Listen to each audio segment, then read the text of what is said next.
Okay, now that we are back to Canva, let's take a quick tour of the homepage and what it has to offer. So on my far left, I can see my account. Now, usually if you don't have a team already, it would be your username. But if we see down here, I've created a team called Comedo, which is my brand's name. And that's why up here it uses my brand's name. So I can see home, recent designs, my projects, files that have been shared with me. Also my projects, I can see what I purchased, start or uploaded, what's in the trash, and then team. So if I go to my team here, I can add members, create a new folder, rename it if I want to, and I can invite members. Now when you first make it, it does show you this feature so that you can add members right then and there, but you could always add members later on, either by entering their email address or getting the invite link. And as we talked about, that's the brand kit and the content planner.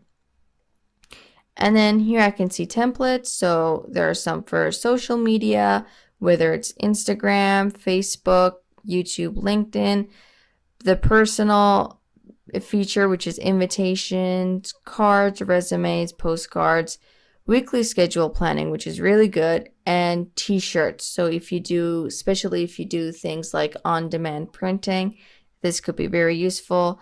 And then for business, so presentations, websites, logos, business cards, so on and so forth. Marketing has a whole sector, education even, which is great, and what's currently trending with Canva.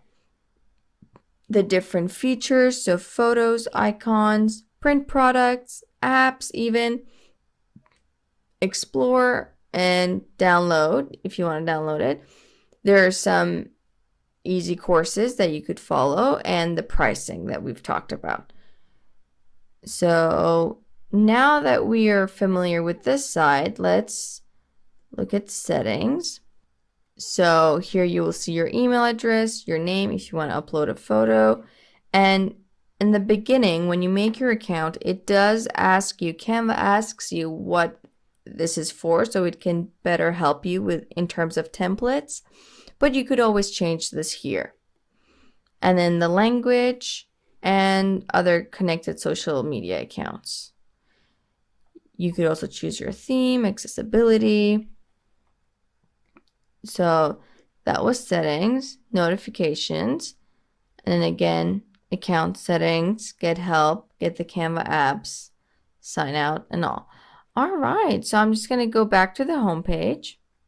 And here, immediately, the search bar is really useful if I just want something quick. So for example, food logo. I could also use Canva for inspiration. There we go.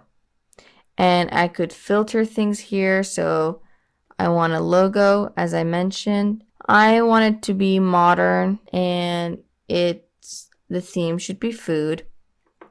And I could even select the pricing. So let's say free. I really like this one or this one.